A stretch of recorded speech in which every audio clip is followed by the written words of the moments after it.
ओम श्री परमात्मने नमः।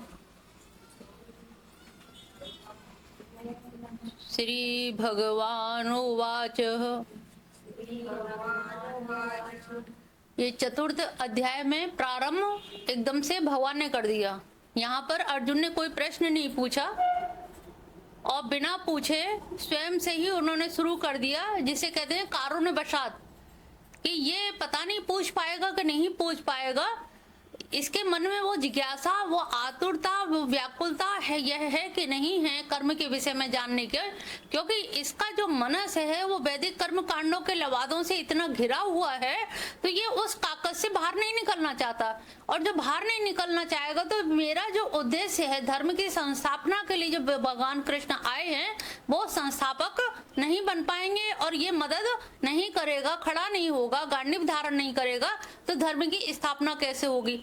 तो यहाँ पर भगवान श्री कृष्ण कारुण्यवशात, यानी कि भगवान का जो लीला या जगत का जो आविर्भाव हुआ वो काहे के लिए किया, भक्तों के से कारुण्यवशात, उन पे करुणा करके कि मेरे ये लीला में अवगाहन करें, इनका उद्धार हो जाए, अन्यथा तो ये जन्म जन्मांतर तक निविड़ अंधकार में पड़े रहेंगे।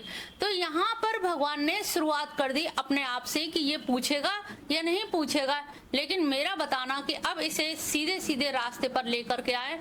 सबसे पहला जो अध्याय था विषाद योग, दूसरा उन्होंने कहा कि ये बहुत बड़े बड़े धर्म की बातें कर रहा है, वर्ण शंकर, स्त्री से दुष्टाष्टु, लुप्त पिंडोदक क्रिया, इतनी इतनी बड़ी धर्म की बातें कर रहा था। उन्होंने कहा चल अब तू धर्म में ही आ जा, अब तू सांख्य योग में आ जा।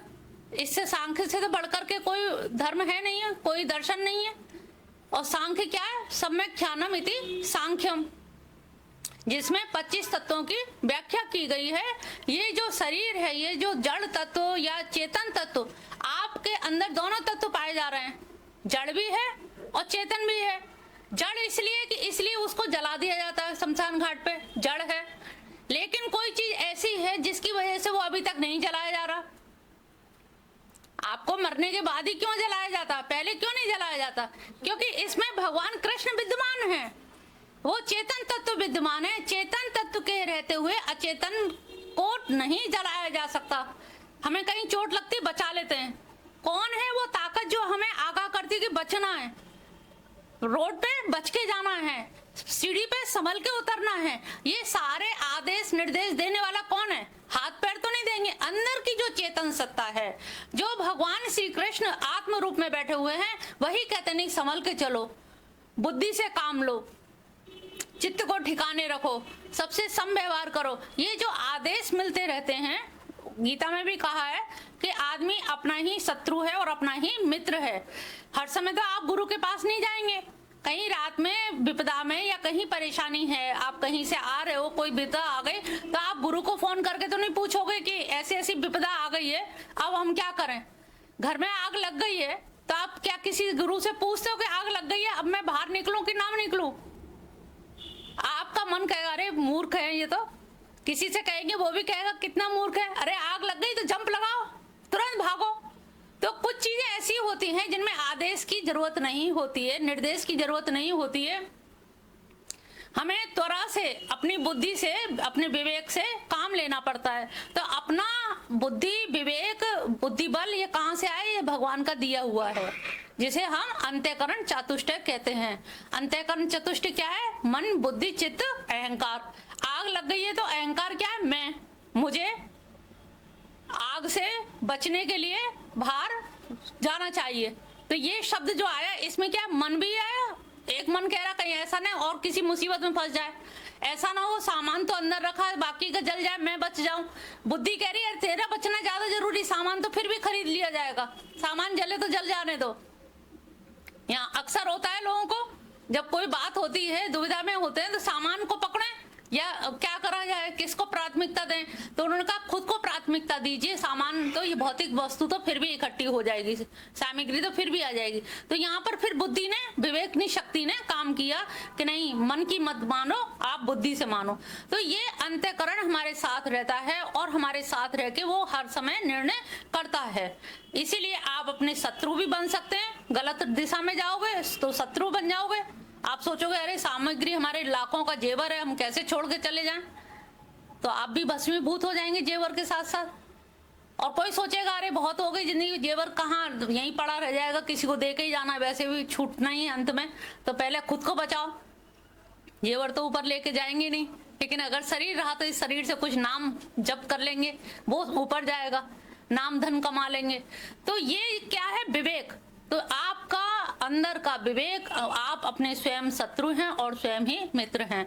तो यहाँ पर भगवान श्री कृष्ण उसको, अर्जुन को समझाने के लिए कि ये अपने जो क्षत्रिय धर्म है और जिसका इसे निमित्त मात्रम भव सब सांची, इसे निमित्त बनाया गया है, तो निमित्त बनाने में वो पलायन कर रहा है। तो इसीलिए सांख्य दर्शन समझाया कि ये जो शरीर में 5 ज्ञानेंद्रिय, 5 कर्मेंद्रिय, 5 तन्मात्राएं, हम सारा जो काम करते हैं इन 5 तन्मात्राओं से ही काम करते हैं। नीरजा 5 तन्मात्राएं क्या हैं? 5 शरीर है? 5 शरीर, हमारा मन, शरीर, बुद्धि, शरीर, 5 तन्मात्राएं काम करते हैं। हाँ, द्विवेदी जी, 5 तन्मात्राएं। हाथ है, हाँ, और आगे 5 तन्मात्राएं क्या है? ज्ञानेंद्रिय, कर्मेंद्रिय, ये तो सामने दिख रही हैं, लेकिन इनको हम कब चलाते हैं? खुशबू आ रही है, लग रहा है समोसे बन रहे हैं। खुशबू किसने ली? नाक तो दिख रही है, लेकिन सुगंध, सुगंध क्या हुआ? रूप, रस, गंध, शब्द, स्पर्श, ये 5 चीजें, इनको कहते हैं तन्मात्राएं। ये दिखाई नहीं दे रही। कोई रूप मुझे अच्छा लग रहा है कि बुरा लग रहा है, ये दिखाई नहीं दे रहा, लेकिन अनुभव हो रहा है। फीलिंग जो हो रही है, जो किसके द्वारा? फीलिंग किसके द्वारा होगी? नाक है। अगर इसमें सूंघने की क्षमता नहीं है तो हम बेकार है। फील भी तब है कि इनमें सामर्थ्य हो, और सामर्थ्य भी कब है? जब भगवान की चेतन सत्ता उसमें सक्रिय है। पीलिया के रोगी को सब कुछ पीला ही पीला दिखता है। अगर हम रोगी हैं तो हम सही निर्णय नहीं ले पाएंगे। तो यहाँ पर आपके कर्मेंद्रियों और ज्ञानेंद्रिय का सारा खेल है 5 तन्मात्राओं के द्वारा। आपको नचाती हैं 5 तन्मात्राएं। अरे कितना सुंदर संगीत आ रहा है। संगीत किसने देखा तो नहीं है ना, नाक ने सूंघा। शब्द किसका गुण है? कान का। तो 5 जो गुण हैं, रूप कैसे दिखेगा? नाक से, आंख से। और रस किससे लेंगे? सुनेंगे कैसे? शब्द से। और शब्द का ये गुण है कि शब्द हमेशा खाली जगह में ही रहता है। अभी आप लोग ढोलक बजा रहे थे, ढोलक क्यों बज रही थी? क्योंकि वो अंदर से खाली है। खाली जो होगी वही शब्द का स्थान होगा। ये कर्ण शष्कुली जो है यहाँ पर खाली जगह है, कान ठसाठस नहीं है, ये पोली जगह है। तभी तो हम लोग कभी तीली डालते हैं, कभी कुछ डालते हैं, वो खाली जो जगह है उसी में शब्द जाता है। इसी को कर्ण शष्कुली कहते हैं। तो यहाँ पर रूप, रस, गंध, शब्द, स्पर्श। अब सुबह से उठ के रात तक तुम्हारा यही व्यवहार चलता है। चलो उनसे मिल लेते हैं, मिलने का मन हो रहा है, उनको देखने की इच्छा हो रही है, उनसे बात करने की इच्छा। तो ये सारी जो चीजें हैं आपके रूप, रस, गंध, शब्द, स्पर्श, पूरे दिन का या पूरे जीवन की दिनचर्या देखेंगे तो आपका सारा जीवन व्यवहार जगत इन 5 चीजों में ही घटित होता है, बीतता है। वाक से, वाणी से बोलोगे, इसी से रसेंद्रिय भी है और वाणी भी है, बोलना भी है। तो 5 तन्मात्राएं और फिर 5 महाभूत, तो ये हमारे 20 तत्व हो गए। और 5 महाभूत तो सभी जानते होंगे, पृथ्वी, जल, अग्नि, वायु, आकाश। अब ये 20 जो तत्व सीधे सीधे याद कर लो। 5 महाभूत, 5 तन्मात्राएं, 5 ज्ञानेंद्रिय, 5 कर्मेंद्रिय, 20। अब 21वां क्या है जो इन सबको नचाता है? मन। और मन के ऊपर फिर क्या है? जो, और बुद्धि के ऊपर क्या है?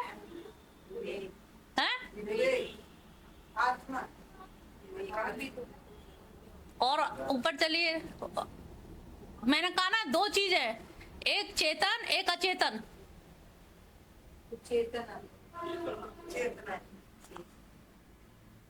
मैंने कुछ कहा तो मैंने शब्द क्या है? हाँ, अब समझ आया? ये एक क्रम है। अहंकार को मत भूलो, अहंकार के बिना बोध वृत्ति नहीं होगी। मैंने किया, मैंने खाया, मैंने कहा, मैं शब्द पहले आता है। मैंने सुना, मैंने प्रवचन, मैंने सत्संग सुना, मैं मिशन गया। तो ये जो मैं शब्द है, ये व्यवहार जगत के लिए मैं शब्द सबसे पहले है। आत्मा नहीं कहेगी, आत्मा को क्या लेना देना, वो तो निर्विकल्प है, निर्विकार है, तटस्थ है, साक्षी है, दृष्टा है। वो तो आपके किए हुए कर्मों को देख रही है कि आप क्या कर रहे हैं। दो सपर्णा संयुजा सखाया, या ये पूरा जो शरीर है ये एक वृक्ष की भांति है, और वृक्ष में दो डाल हैं, दो डाल में नीचे वाली डाल पे तुम बैठे हो अहंकार सहित, और ऊपरी वाली डाल पर भगवान बैठे हैं, और वो तटस्थ भाव से तुम्हारे किए हुए कर्मों को देखते रहते हैं।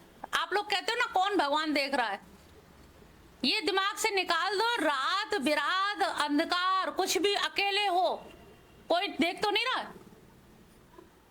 भगवान हर जगह देखता है। कितनी बार गुरुओं ने ऐसे शिष्यों की परीक्षा की कि ये लकड़ी एकांत में तोड़ के ले आना, जरा दो टुकड़े कर लाना। सारे शिष्य गए, फटाक से जाके और करके चले आए। एक शिष्य 2-4 दिन लग गए, लौटा नहीं, और बाद में लकड़ी ऐसी की ऐसी दे दी, गुरुजी मुझे एकांत नहीं मिला। सारे शिष्य हंसने लगे, इतना मूर्ख, 6 दिन बाद आया लौट कर, एक लकड़ी तक नहीं तोड़ के ला पाया। गुरुजी ने कहा यही सही शिष्य है, एकांत कहीं है नहीं। वासुदेव सरोमिति, कण में भगवान विराजमान है, तो वो एकांत कहाँ से मिल जाएगा, कैसे वो अकेलापन ढूंढ लेगा कि जहां जाकर ये सोचे कि आप कोई भी नहीं है, मैं अकेला हूं, तो मुझे एकांत नहीं मिला इसलिए मैंने लकड़ी नहीं तोड़ी। तो ये आप लोग हमेशा ध्यान रखो, कभी ये मत सोचना किसी का मोबाइल पार कर दे, किसी का पर्स पार कर दे, कोई देख तो नहीं रहा, किसी ने देखा तो नहीं, किसी ने नहीं देखा, फिर भी वो दृष्टा है, देखने वाला वो है। जब गवाही दी जाएगी, इसे उसे साक्षी भी कहा जाता है। गवाही देंगे तो इन्हीं की गवाही होगी, वहां तुम्हारे अड़ोसी पड़ोसी की गवाही नहीं होगी। तो हमेशा ये याद रखो कि भगवान हमेशा हमारे साथ में रहते हैं, उनसे रिक्त, उनसे खाली, अकेले हम कभी भी नहीं रहते, वो हमेशा साथ रहते हैं। हम निहायत अकेले होंगे तो भी उनका साथ रहेगा, हम सपने भी देख रहे हैं तो भी वो साथ में है, सुसुप्ति में है, जागृत में, जिस भी अवस्था में है वो हमेशा साथ रहते हैं। और जब वो साथ रहते हैं उनके कारण ही अहंकार प्रकाशित होता है। तो जो अहंकार या और बुद्धि, मन, चित्त, ये चारों का अंतःकरण, 5 ज्ञानेंद्रिय, 5 कर्मेंद्रिय, तो ये हमारे कितने हो गए, 24 तत्व हो गए, पंच महाभूत।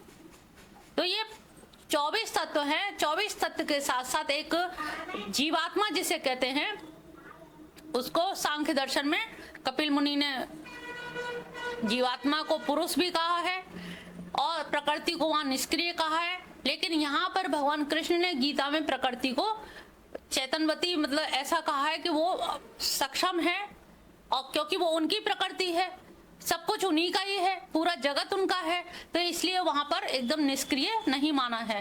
तो इस तरह से टोटल देखते हैं तो 25 तत्व माने जाते हैं। उसमें प्रकृति और पुरुष कह के छोड़ दिया गया सांख्य दर्शन में, और यहाँ पर क्या कहा, प्रकृति और पुरुष, इनके ऊपर एक और है अधिष्ठाता, जिसे कहते हैं भगवान श्री कृष्ण।